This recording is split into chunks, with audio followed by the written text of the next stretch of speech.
50 জন EROদের focus করল নির্বাচন commission এবং জানতে চাইলো যে আপনাদের গাফিলতির কারণে কেন এখনো পর্যন্ত কেন আপলোড করা যায়নি। ফের শাস্তির মুখে রাজ্যের EROদা শোকজ করা হতে পারে 50 থেকে 70 জন EROদের গাফিলতির সময়ে শেষ হয়নি কাজ, নির্দিষ্ট সময়ে কাজ শেষ না হয় কড়া পদক্ষেপ। আপলোড করা যায়নি, ভোটারদের তথ্য আপলোড করা হয়নি, প্রায় 1,16,000 তথ্য।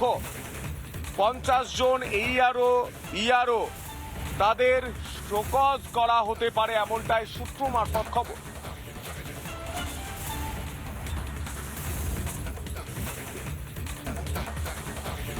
আরো বিস্তারিত জানবো, আমাদের সঙ্গে রয়েছেন আমাদের প্রতিনিধি অনুপম। 50 জন EROকে শোকজ করা হতে পারে, বড় খবর অনুপম, কেন করা হতে পারে শোকজ, কি তথ্য উঠে আসছে অনুপম?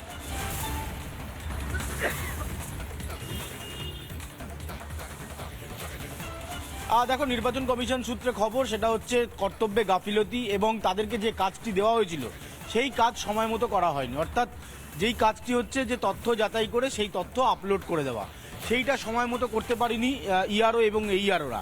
এইরকম সংখ্যাটা প্রায় 50 থেকে 70 কমিশন সূত্রে খবর।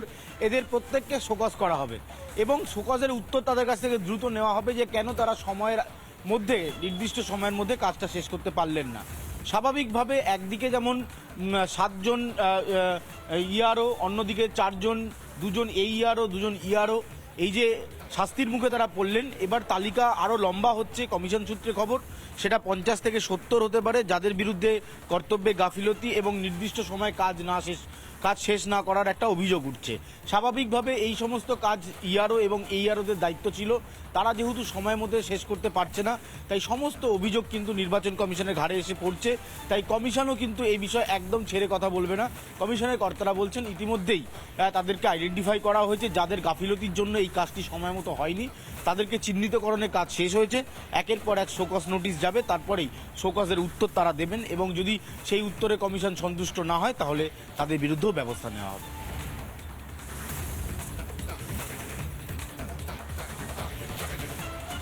একদমই অনুপম, সঙ্গে থাকো। এই বিষয় নিয়ে বিজেপি নেতা শিশির বাজোরিয়া তিনি ঠিক কি বলছেন শুনবো।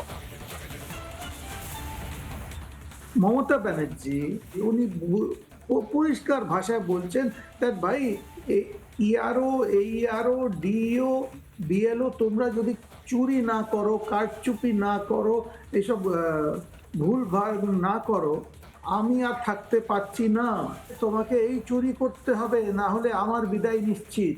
এটা তো এই যে সব কথা বলছেন কি, যদি ইলেকশন কমিশন কারোর বিরুদ্ধে ব্যবস্থা নেয় আমি ওদের প্রমোশন দেব, তার মানে উনি বলছেন যে চুরি করো, আমি তোমাকে শুধু নিরাপত্তা দেব না, তোমাকে পুরস্কার দেব। পশ্চিমবঙ্গে বসে দুর্নীতি আর করতে পারবো না, আমি টাকা তুলতে পারবো না। মানুষ ভিকটিম হচ্ছে, মানুষকে এই লম্বা লম্বা লাইনে দাঁড়াতে হচ্ছে।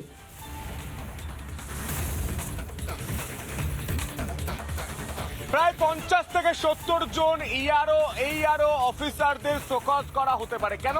কারণ কর্তব্যে গাফিলতি। এনাদের গাফিলতির কারণেই বাংলার সাধারণ মানুষকে ভুগতে হচ্ছে। যে ERO অফিসার, তারাই পশ্চিমবঙ্গের কর্মচারী, সরকারি কর্মচারী, তারা দায়িত্ব পেয়েছেন নির্বাচন কমিশনের কাজটা করার।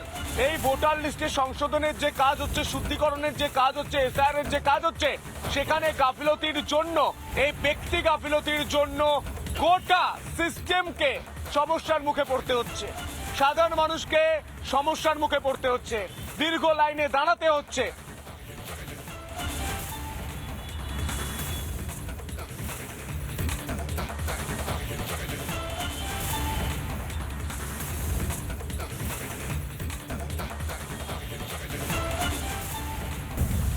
নানা ধরনের কন্টেন্ট দেখার জন্য লাইক করুন, শেয়ার করুন আমাদের ফেসবুক পেজ, সাবস্ক্রাইব করুন আমাদের ইউটিউব চ্যানেল।